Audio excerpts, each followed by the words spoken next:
Good morning students. आज अपने बात करेंगे एग्रीकल्चर के नेक्स्ट टॉपिक के बारे में, और नेक्स्ट टॉपिक है आपका नर्सरी यानी पौधशाला। पौधशाला के बारे में बात करेंगे, यानी नर्सरी के बारे में, यानी नर्सरी कैसे तैयार की जाती है, क्यों बनाई जाती है, इन सब के बारे में अपने बात करेंगे आज। तो सबसे पहले अपने बात करते हैं नर्सरी की डेफिनेशन क्या होती है। ठीक है, नर्सरी की डेफिनेशन क्या होती है, नर्सरी क्यों तैयार की जाती है, नर्सरी कौन सी सॉइल में तैयार की जाती है, और उसके बाद में नर्सरी के लिए कितने टाइमिंग की ज़रूरत होती है, कितने टाइम बाद में अपने नर्सरी से पौधों को डायरेक्ट फील्ड में ट्रांसप्लांट करते हैं, और ट्रांसप्लांट करने से पहले अपने लगाने का जो टाइम होता है नर्सरी का, उनके बारे में अपनी बात करेंगे।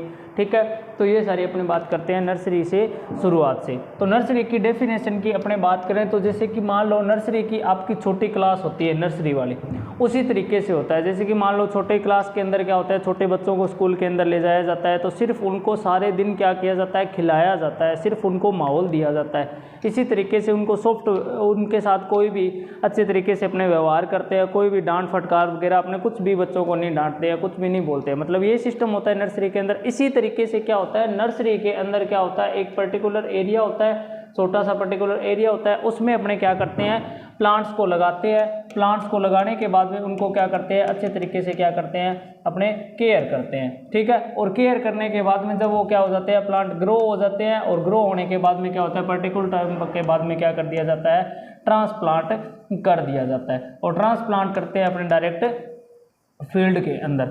अब जो यहाँ से लेकर यानी नर्सरी के में अपने सीड लगाते हैं, सीड लगाने से लेकर जो ट्रांसप्लांट करने की फील्ड में जो प्रोसेस है, इस सब के बारे में अपने पता करेंगे।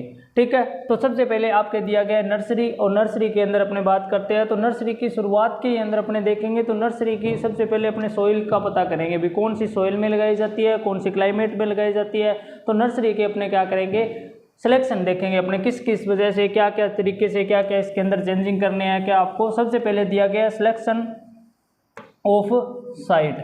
आपको क्या करना है, सिलेक्शन ऑफ साइट, मतलब अपने क्या करना है, सिलेक्शन करना है साइट का, मतलब स्थान का क्या करना है, चुनाव करना है। स्थान का चुनाव करना है तो अपने सबसे पहले अपने क्या क्या चीज़ें ध्यान रखेंगे, जिस स्थान पे अपने नर्सरी लगा रहे हैं, जिस पैलेस में, जिस फील्ड में अपने को नर्सरी लगाना है, उसका सिलेक्शन करना है कि वहाँ का इन्वायरमेंट कैसा है, क्लाइमेट कैसा है, वहाँ पे प्रॉपर इरिगेशन का सोर्स है या नहीं है, उन सभी चीज़ों के बारे में अपने बात करते हैं। ठीक है, तो सबसे पहले अपने बात करेंगे सॉइल की, अपने बात करेंगे सॉइल, यानी सॉइल किस टाइप की होनी चाहिए। तो अपने जब भी नर्सरी लगाते हैं तो अपने पास कौन सी सॉइल होनी चाहिए, सैंडी सॉइल होनी चाहिए, सैंडी या फिर क्या होनी चाहिए, सैंडी लोमी सॉइल होनी चाहिए, सैंडी लोमी सॉइल। अब सैंडी लोमी सॉइल की ज़रूरत क्यों पड़ती है, सैंडी लोमी सॉइल अपने लिए क्यों ज़रूरत है, इसके बारे में अपने बात करते हैं। सबसे पहले अपने नॉर्मली अपने बात करें, क्रॉप के लिए यूज़ की जाती है लोमी सॉइल यूज़ की जाती है। ठीक है, लोमी सॉइल यूज़ की जाती है। तो अपने लोमी सॉइल होती है, लोमी सॉइल की क्या होती है, वाटर होल्डिंग कैपेसिटी होती है, वो सबसे ज़्यादा होती है, हाई न्यूट्रिएंट रिच होती है, उसके अंदर न्यूट्रिएंट्स क्या होते हैं, ज़्यादा मात्रा में पाए जाते हैं। ठीक है, तो अपने के लेकिन नर्सरी के अंदर क्या यूज़ की जाती है, सैंडी सॉइल यूज़ की जाती है। हिंदी में अपने बात करें तो इसको क्या बोला जाता है, ब्लूई मृदा बोला जाता है, ब्लूई मृदा। और देसी भाषा में जिसको अपने क्या बोलते हैं, रेतीली मिट्टी होती है, जिसको बेकलू मिट्टी बोला जाता है, वो क्या होती है, सैंडी सॉइल होती है। तो इसमें क्या होते हैं, कुछ सैंडी सॉइल के कण होते हैं, कुछ क्या होते हैं, लोमी सॉइल के क्या होते हैं, पार्टिकल्स मिले होते हैं। ये दोनों क्या होती है, सैंडी या सैंड से, और क्या होती है, इसके अंदर क्ले से कुछ पार्ट मिलके बनी होती है। अब अपने बात करते हैं ये सॉइल की क्यों ज़रूरत होती है, क्योंकि जब भी अपने क्या करते हैं, इसके अंदर किसी भी सॉइल के अंदर पानी लगाते हैं तो अपना मेन मकसद ये होता है कि इसकी जो वाटर होल्डिंग कैपेसिटी होती है वो क्या होनी चाहिए, ज़्यादा होनी चाहिए। जब भी अपने फसल लगाते हैं, वाटर होल्डिंग कैपेसिटी का मतलब होता है आपका ये फील्ड है, इस फील्ड के अंदर आपने क्या कर दिया, इरिगेशन कर दिया। इरिगेशन मतलब पानी लगा दिया, तो पानी को रोक कर रखने की क्षमता होती है, उसको क्या बोला जाता है, वाटर होल्डिंग कैपेसिटी बोला जाता है। अब अपने बात करते हैं, ये तो अपने बात करते हैं नॉर्मल जो क्रॉप होती है, नॉर्मल जो भी क्रॉप्स होती है उनके लिए क्या यूज़ किया जाता है, जो लोमी सॉइल या फिर अपने बात करते हैं सैंडी लोमी सॉइल यूज़ की जाती है, सैंडी लोमी सॉइल या फिर मेनली लोमी सॉइल यूज़ की जाती है। लेकिन अब अपने बात कर रहे हैं नर्सरी के अंदर, और जब भी अपने बात करेंगे नर्सरी वाले खेत के अंदर या नर्सरी वाले फील्ड के अंदर, तो अपने क्या करेंगे, जो नॉर्मल अपने जो क्रॉप लगाते हैं नॉर्मल सॉइल से थोड़ी सी लो क्वालिटी की सॉइल रखी जाती है। लो क्वालिटी की सॉइल क्यों रखी जाती है, उसमें वाटर होल्डिंग कैपेसिटी नॉर्मल अपने क्रॉप के मुकाबले क्या होनी चाहिए, कम होनी चाहिए। क्यों कम होनी चाहिए, क्योंकि जब भी अपने क्या करते हैं फील्ड के अंदर पानी लगा देते हैं, यानी इरिगेशन कर देते हैं, सिंचाई कर देते हैं, तो सिंचाई का जो पानी है वो ज़्यादा दिन तक रुका हुआ नहीं रहना चाहिए। क्यों नहीं रुका होना चाहिए, जब क्या होगा पानी नर्सरी के अंदर ज़्यादा दिन तक रुका रहेगा, और जिस वजह से नर्सरी के अंदर जो पौधे लगे हुए हैं पौधों में क्या हो जाता है, डिजीज़ हो जाता है। डिजीज़ कौन सा हो जाता है, डैम्पिंग ऑफ डिजीज़ हो जाता है। अब डैम्पिंग ऑफ डिजीज़ है, ये डैम्पिंग ऑफ डिजीज़ क्या है, इसको हिंदी में बोला जाता है, डैम्पिंग ऑफ को आर्द्र गलन रोग बोला जाता है। आर्द्र गलन रोग बोला जाता है, गलन, या फिर इसको बोला जाता है पद गलन रोग बोला जाता है। अब ये पद गलन रोग क्या होता है, जब भी आपने क्या लगाया नर्सरी के अंदर प्लांट लगाया हुआ है, वो प्लांट क्या होता है इस तरीके से नर्सरी के अंदर स्टैंड है, यानी नर्सरी के अंदर खड़ा है, तो जब अपने पानी इसके अंदर ज़्यादा दिन तक खड़ा रहेगा, जिस वजह से क्या हो जाएगा, इसका जो रूट जोन का जो पार्ट है वो क्या हो जाएगा, इसका गलना शुरू हो जाएगा। और गलने के बाद में क्या हो जाता है, क्रॉप क्या हो जाती है, लॉगिंग हो जाती है। क्रॉप लॉगिंग हो जाती है, मतलब क्रॉप लॉगिंग का मतलब होता है फसल का गिरना, यानी क्रॉप क्या हो जाती है, लॉगिंग हो जाती है। ठीक है, फसल क्या हो जाती है, गिर जाती है। अब अपने क्या करेंगे, नर्सरी के जो पौधे हैं वो क्या होते हैं, बिल्कुल नाजुक और कोमल सॉफ्ट पौधे होते हैं, तो अब इनको खराब होने से अपने बचाने के लिए अपने क्या करते हैं, सैंडी सॉइल यूज करते हैं। सैंडी लोमी सॉइल यूज की जाती है। अब सैंडी लोमी सॉइल को क्या बोला जाता है, ब्लूई दोमट मृदा बोला जाता है। ब्लूई दोमट मृदा होती है। अब ब्लूई दोमट मृदा अपने क्यों यूज करेंगे, क्योंकि जब भी अपने क्या करते हैं इसके अंदर वाटर की जो ऑब्जर्वेशन होता है वो ऑब्जर्वेशन नॉर्मल सॉइल के मुकाबले क्या होता है, इनके अंदर ज़्यादा होता है। और अपना मेन टारगेट ही तक क्या था कि जिस सॉइल के अंदर अपने नर्सरी लगानी है, जिसके अंदर वाटर होल्डिंग कैपेसिटी है वो क्या हो, कम हो दूसरे सॉइल के मुकाबले, मतलब ज़्यादा दिन तक पानी ना खड़ा रहे। अगर ज़्यादा दिन तक पानी खड़ा रहेगा तो क्या रोग हो जाएगा, आर्द्र गलन रोग हो जाएगा, जिसको डैम्पिंग ऑफ बोला जाता है। ठीक है, तो सबसे पहले सिलेक्शन ऑफ साइट के अंदर अपने क्या देख रहे थे, पहला जो सिस्टम देखा था अपने सॉइल का देखा था, मतलब सॉइल किस टाइप की होनी चाहिए जहाँ पे अपने नर्सरी लगा रहे हैं, तो ये सॉइल की बात होगी। अब अपने बात करते हैं सॉइल के पीएच के बारे में बात करते हैं। जो सॉइल का पीएच है वो क्या होना चाहिए, नॉर्मली अपने बात करें तो सॉइल का जो पीएच है वो होना चाहिए लगभग 6 से 7 पीएच होना चाहिए। सॉइल का 6 से 7 पीएच होना चाहिए। अब 6 से 7 पीएच होता है वो आपका क्या है, ऑप्टिमम या एवरेज पीएच होती है। इस पीएच पे क्या होता है, सबसे ज़्यादा प्लांट्स क्या करते हैं, न्यूट्रिएंट्स का ऑब्जर्वेशन करते हैं। और न्यूट्रिएंट का ऑब्जर्वेशन करेगा, जितना ज़्यादा प्लांट न्यूट्रिएंट्स और वाटर का ऑब्जर्वेशन करेगा उतना ही ज़्यादा उसके अंदर क्या होगी, ग्रोथ होगी। अब जितनी ज़्यादा ग्रोथ होगी तो अपने प्लांट्स भी क्या होंगे, हेल्थी होंगे। तो सबसे पहले अपने सिलेक्शन ऑफ साइट के अंदर क्या देखा था कि 6 से 7 इसकी पीएच होनी चाहिए। इसके बाद में सैंडी लोमी सॉइल होनी चाहिए और हाई न्यूट्रिएंट रिच सॉइल होनी चाहिए, जब भी अपने क्या कर रहे हैं, कोई भी क्रॉप लगा रहे हैं। ठीक है, तो उसके बाद में नेक्स्ट अपने देखते हैं सिलेक्शन ऑफ साइट हो गया। और साइट के बाद में नेक्स्ट अपने देखेंगे इसके अंदर क्या होना चाहिए, इरिगेशन सोर्स होना चाहिए। इरिगेशन सोर्स होना चाहिए। इरिगेशन सोर्स की अपने बात करें तो अब अपने नर्सरी के अंदर नॉर्मली अपने बात करते हैं इरिगेशन सोर्स होता है, तो अपने क्या यूज़ किया जाता है, खेतों के अंदर फ्लड मेथड यूज़ किया जाता है। फ्लड मेथड यूज़ किया जाता है। फ्लड मेथड को इसको हिंदी में बोला जाता है आप्लावन विधि। आप्लावन का मतलब होता है सीधा ही अपना खेत है और खेत के अंदर क्या कर रहे हैं, अपने खुला पानी लगा रहे हैं। खुला पानी लगाने को क्या बोला जाता है, फ्लडिंग मेथड, या सरफेस पे सीधा खुला पानी लगाया जाता है, जिसे अपने खेतों में यूज़ करते हैं वो कौन सा होता है, फ्लडिंग मेथड होता है। तो फ्लडिंग मेथड से यूज़ करते हैं। लेकिन अपने अभी बात कर रहे थे नर्सरी के अंदर अपने को ज़्यादा पानी खड़ा नहीं रखने देना। क्यों नहीं रखने देना, क्योंकि डैम्पिंग ऑफ डिजीज हो जाता है। अब डैम्पिंग ऑफ डिजीज से बचाने के लिए अपने फिर इरिगेशन का ये ऐसा सोर्स होना चाहिए जिस वजह से अपने यूज़ करेंगे।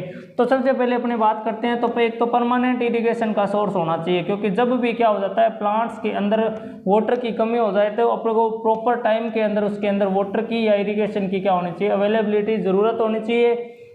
इसके साथ साथ में अपने बात करते हैं इसके अंदर इरिगेशन का जो मेथड है वो कौन सा यूज़ किया जाता है। तो इरिगेशन के मेथड में अपने यूज़ किया जा सकता है नर्सरी के अंदर शो यूज़ किया जाता है, या फिर इसको क्या बोला जाता है, रोज़ केन यूज़ किया जाता है। रोज़ केन यूज़ किया जाता है। रोज़ केन ठीक है। रोज केन को और हिंदी में इसको क्या बोला जाता है, जारा बोला जाता है। अब जारा क्या चीज़ होती है, रोज केन जब भी अपने क्या होता है, कई बार मूवियों वगैरह में इस तरीके से क्या होता है वो बना रहता है, यानी पानी वाला यहाँ से फुहारा सा लगा रहता है, इससे यहाँ से पानी निकलता है, यहाँ पे इसके हैंडल सा लगा रहता है, ये क्या होता है, रोज केन होता है। अब एक रोज केन होता है वो कितने लीटर का होता है, 4.5 लीटर का होता है। तो आपको क्या चीज़ ध्यान में रखनी है कि जब भी अपने पानी लगाएंगे नर्सरी वाले प्लांट्स के अंदर तो शो का यूज़ किया जाता है, मतलब जारा होता है या रोज केन का यूज़ किया जाता है। ये तीनों क्या है, एक ही चीज़ है, ठीक है। और ये किस टाइप का होता है, इससे अपने क्या करेंगे, पानी लगाएंगे, क्योंकि इसके अंदर क्या होता है, नंबर ऑफ इरीगेशन ज़्यादा ज़रूरत पड़ती है, नंबर ऑफ इरीगेशन की ज़्यादा ज़रूरत पड़ती है, नंबर ऑफ इरीगेशन की क्या होती है, ज़्यादा ज़रूरत पड़ती है। मतलब नर्सरी के अंदर ज़्यादा क्वांटिटी में ज़्यादा नहीं, नंबर ऑफ इरीगेशन ज़्यादा होता है, मतलब पानी बार बार लगाना पड़ता है। और बार बार पानी लगाने के लिए नर्सरी वाले पौधों को अपने शो या जारे से या रोज केन से पानी लगाया जाता है, ठीक है। अब अपने देखेंगे ये हो गया अपने इरिगेशन सोर्स हो गया सिलेक्शन ऑफ साइट के अंदर। उसके बाद में नेक्स्ट अपने देखते हैं जो आपके इसके अंदर चैप्टर के अंदर जो चीज़ें दी गई है, ठीक है। तो सबसे पहले नर्सरी वाले चैप्टर की शुरुआत होती है, यहाँ से अपने बात कर लेते हैं कि इसके अंदर क्या दिया गया है। सबसे पहले दिया गया फल फूल तथा सब्जी के पौधों को प्रारंभिक अवस्था में बहुत ही अच्छी तरीके से देख रेख की आवश्यकता पड़ती है।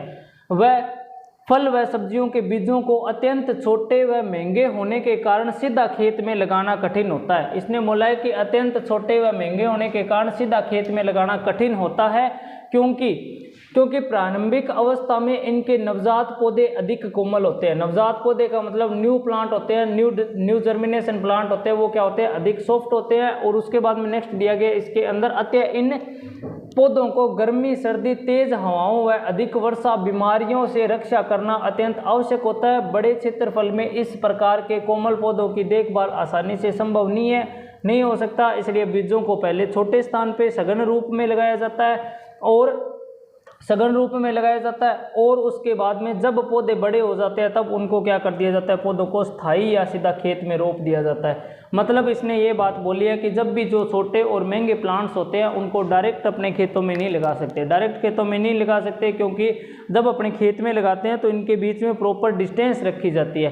तो अपने यहाँ क्या करते हैं, नर्सरी के अंदर महंगे बीजों को पहले नर्सरी के अंदर लगाते हैं। नर्सरी का छोटा एरिया है, अगर नर्सरी का छोटा एरिया हो सकता है बाहर इन्वायरमेंट भी अच्छा नहीं है तो अपने क्या करेंगे, प्रॉपर इन्वायरमेंट भी आर्टिफिशियली रूप से अपने ग्रीन हाउस या फिर पॉली हाउस से दे सकते हैं, यानी ग्रीन हाउस या फिर पॉली हाउस से दे सकते हैं। वहाँ पे अच्छे तरीके से सीडलिंग वाला प्लांट तैयार करो। सीडलिंग प्लांट का मतलब होता है जब भी आपने खेत के अंदर बीज लगाया और बीज लगाने के बाद में पौधा तैयार हुआ, वो क्या होता है, सीडलिंग प्लांट होता है, ठीक है। उसके बाद में आपने क्या कर लिया, इसको एक चीज़ वर्ड यूज़ किया गया है यहाँ पे, सघन रूप में लगाया जाता है। सघन रूप का मतलब होता है कि अपने पौधों को क्या कर सकते हैं, अच्छे तरीके से पास में लगाया जा सकता है। पास में बहुत ज़्यादा पौधे लगाए जाते हैं, उसको क्या बोला जाता है, सघन रूप या हाई डेंसिटी प्लांट बोला जाता है, HDP, high density plant. High density plant का मतलब होता है कि सघन रूप में मतलब ज़्यादा संख्या में पौधे लगाना।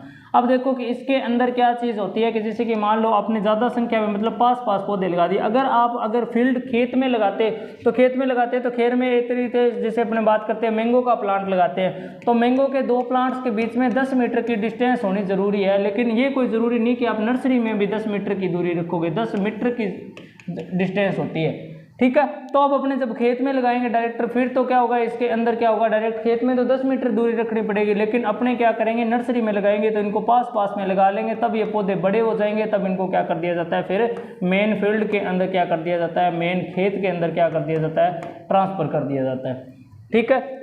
तो नर्सरी का मतलब ये हुआ कि अपने क्या कर सकते हैं, एक निश्चित क्षेत्र में या छोटे क्षेत्र में पौधों को, बीज वाले पौधों को सघन रूप में लगाना क्या कहलाता है, एक तरीके से नर्सरी तैयार करना है। और नर्सरी लगाई क्यों जाती है, क्योंकि उन पौधों को डायरेक्ट फील्ड में अपने लगाते हैं तो उनका हैंडलिंग करना या फिर उनकी देखभाल करना आसान नहीं होते हैं, क्योंकि बड़े क्षेत्र में रोग ज़्यादा लग जाते हैं, पानी की ज़्यादा ज़रूरत पड़ती है। इस वजह से अपने क्या करते हैं, इन पौधों को क्या करते हैं, पर्टिकुलर थोड़ी सी जगह में लगा लेते हैं, ठीक है। तो एक डेफिनेशन आपके दी गई है, वह सीमित क्षेत्र जहां छोटे तथा महंगे बीजों को सघन रूप में बोकर उगे हुए पौधों को प्रारंभिक अवस्था में सभी सुविधाएं प्रदान पौधे तैयार करना है उसे क्या कहलाते हैं, पौधशाला और नर्सरी कहा जाता है। मतलब सीमित क्षेत्र का मतलब क्या होता है, जैसे कि मान लो आपने 1 हेक्टेयर के अंदर नर्सरी लगाई है या 1 बीघा के अंदर नर्सरी लगाई है, उसमें सघन रूप में इसने बोला है पौधे लगाकर उसको क्या करना, सारी सुविधाएं उपलब्ध करवाना, और सारी सुविधाएं उपलब्ध करवाने के बाद में पौध तैयार करना ही क्या कहलाता है, या पौधे तैयार करना, या फिर उसको क्या बोलते हैं, नर्सरी बोलते हैं। ठीक है। और नेक्स्ट आपके दिया गया इसके अंदर नर्सरी के जो महत्व दिए गए हैं, नर्सरी की इंपॉर्टेंस दी गई है, मतलब नर्सरी को लगाया क्यों जाता है। तो सबसे पहले दिया गया है कि पौधशाला में नवजात पौधों की देख रेख उचित ढंग से होती है, नवजात पौधों की मतलब छोटे सीडलिंग प्लांट्स की, जिससे स्वस्थ पौधे तैयार करने के लिए भविष्य में अच्छा उत्पादन मिलता है। यानी अब अपने अच्छे तरीके से नर्सरी के अंदर अच्छे तरीके से कोई शुद्ध पौधा हाई मतलब ब्रीडिंग वाला और अच्छी क्वालिटी वाला पौधा तैयार करेंगे, तभी तो वो आगे प्रोडक्शन दे पाएगा। अगर पहले दिन से नर्सरी में वो पौधा कमजोर पड़ गया, बीमार हो गया, तो फिर वो फल प्रोडक्शन होता है वो इतना ज़्यादा नहीं दे पाता है। ठीक है। तो इन्होंने ये बोला है कि भविष्य के अंदर क्या करता है, वो अच्छा उत्पादन देता है, ये इंपॉर्टेंस है इसकी। उसके बाद में आज सघन खेती मतलब इंटेंसिव फार्मिंग। इंटेंसिव फार्मिंग का मतलब होता है सघन खेती का मतलब जैसे कि मान लो जितनी दूरी अपने डिस्टेंस रखनी है ना, उससे कम डिस्टेंस रख के अपने को बहुत ज़्यादा संख्या में पौधा लगाना क्या कहलाता है, इंटेंसिव फार्मिंग या फिर सघन खेती बोला जाता है। उसके बाद में छोटी कृषि जोत व कुछ अन्य कारणों से पौधशाला का महत्व और अधिक बढ़ जाता है। छोटी कृषि जोत का मतलब होता है वह अन्य कारणों से आज कृषि के अंदर नर्सरी का महत्व बढ़ जाता है। मीन्स छोटी कृषि जोत का मतलब क्या होता है कि अपने पास जमीन क्या है कम होने के कारण नर्सरी का महत्व बढ़ जाता है। क्योंकि जैसे कि मान लो आपके पास क्या है 1 हेक्टेयर ज़मीन है, मतलब सिर्फ 4 ही बीघा ज़मीन है, तो 4 बीघा में आप ज़्यादा उत्पादन नहीं ले सकते। लेकिन आपने 1 हेक्टेयर में नर्सरी लगा रखी है, तो उनसे नर्सरी की हज़ारों लाखों रुपए में क्या होती है, दुगनी कमाई होती है, किसके मुकाबले, नॉर्मल अपने फसल लगाते हैं उसके मुकाबले। तो इन्होंने बोला है कि छोटे कृषि जोत का मतलब होता है कि अपने राजस्थान के अंदर, अपने भारत के अंदर बात करें तो सारे क्या है कि सीमांत किसान है। सीमांत किसान जिनके पास क्या है 0.8, यानी अपने बात करें इंडिया के अंदर हर एक व्यक्ति के पास 0.8 क्या है हेक्टेयर ज़मीन है, 0.8 हेक्टेयर ज़मीन है। मतलब 1 हेक्टेयर के अंदर क्या होता है 4 बीघा होता है। 4 बीघा से भी क्या है एक बंदे के पास कम है।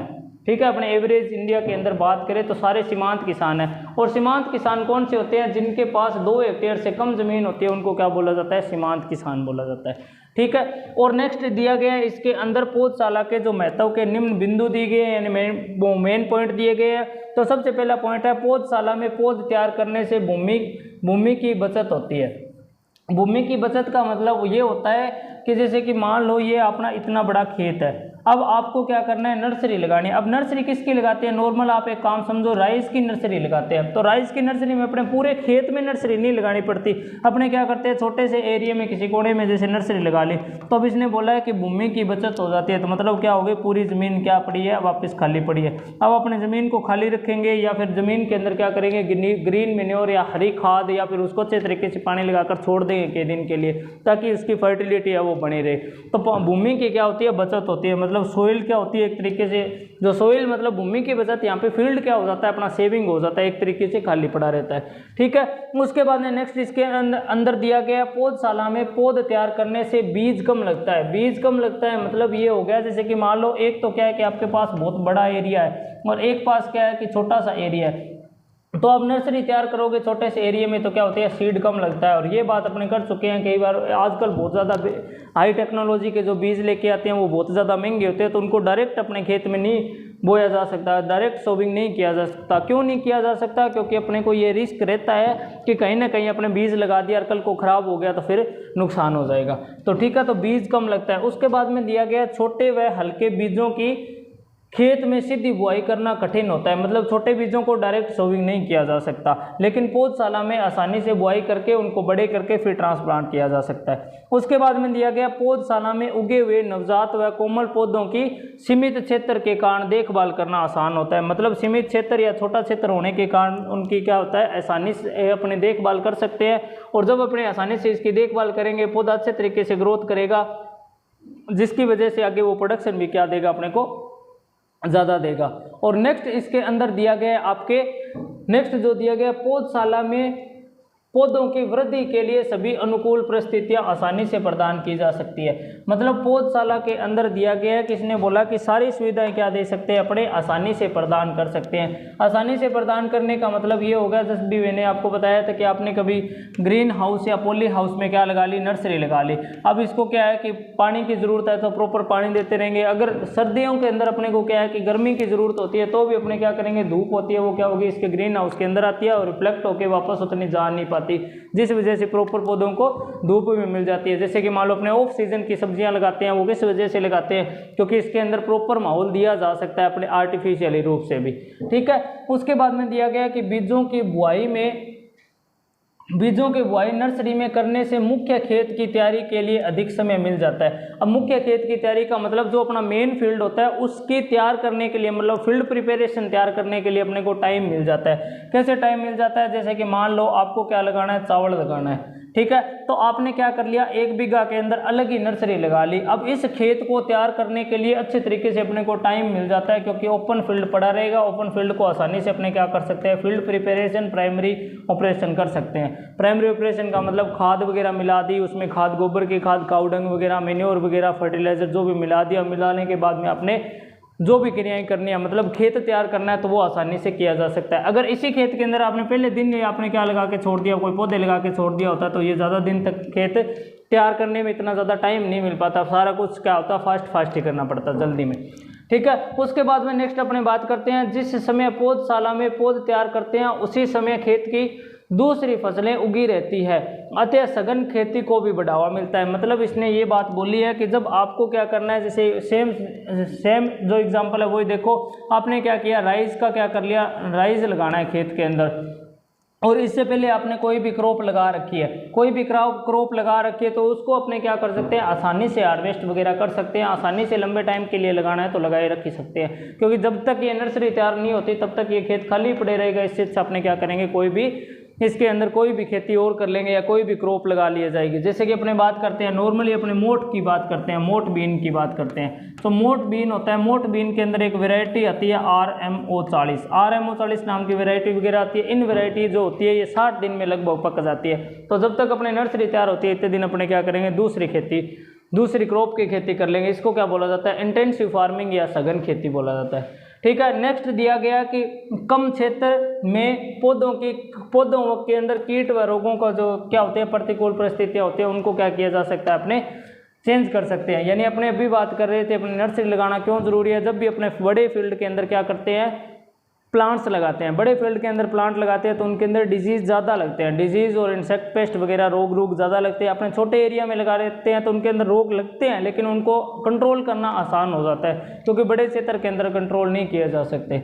इसी तरीके से नेक्स्ट अपने बात करते हैं, पौधशाला में पौध तैयार कर खेती करने से उत्पादन व्यय कम और जिससे प्रति हेक्टेयर लाभ ज़्यादा मिलता है। उत्पादन व्यय कम और प्रति हेक्टेयर लाभ का मतलब होता है कि सीधी सी बात यह है कि इसने बोला है कि इसके अंदर कमाई होती है वो ज़्यादा होती है। कमाई कैसे ज़्यादा होती है, जैसे कि मान लो आपने गेहूँ लगा रखी है, तो गेहूँ मान लो कि 50 से 60 क्विंटल ही होगी 1 हेक्टेयर के अंदर, मतलब 4 बीघा के अंदर। तो अब अपने क्या लगा रखे हैं, ऑर्नामेंटल प्लांट लगा रखे हैं। कोई भी ऑर्नामेंटल प्लांट का मतलब फूल वाले पौधे लगा रखे हैं, तो फूल वाले पौधे होंगे तो वो कम से कम एक जो पौधा होता है 100, 150, 200 रुपये का बिकता है, और अच्छे किस्म के जो मनी प्लांट वगैरह होते हैं तो 500 रुपये में बिकते हैं। तो इन्होंने ये बोला है कि जब भी अपने क्या करते हैं, नर्सरी लगाते हैं, तो नर्सरी के अंदर इन्होंने बोला है प्रति हेक्टेयर लाभ बढ़ जाता है। प्रति हेक्टेयर लाभ बढ़ जाता है मतलब जितने छोटे से एरिया का जो उत्पादन होता है, लाभ होता है, वो बढ़ जाता है, इनकम बढ़ जाती है। ठीक है, यानी उसके बाद में दिया गया व्यवसाय के रूप में पौधशाला में सब्जियां, फूलों व फलों की पौध तैयार करना अच्छा लाभ कमाया जा सकता है। यही अपने बात कर रहे हैं। और पौधशाला के अंदर किसकी पौध तैयार की जा सकती है, सब्जियों की तैयार की जाती है, ऑर्नामेंटल प्लांट फूलों की जा सकती है, उसके बाद में फ्रूट क्रॉप की जा सकती है। ठीक है, और अब अपने बात करेंगे नेक्स्ट पौधशाला के लिए स्थान का चुनाव, यानी सिलेक्शन ऑफ साइट के बारे में बात करेंगे। सिलेक्शन ऑफ साइट के बारे में अपने कुछ तो बातें कर चुके हैं, सोइल के बारे में बात हो गई, उसके बाद में फील्ड के बारे में बात होगी, उसके बाद में इसकी पीएच वगैरह, और उसके बाद में इसकी जो भी कंडीशन है उनके बारे में अपने नेक्स्ट बातें करेंगे नेक्स्ट वीडियो के अंदर। ठीक है, थैंक यू।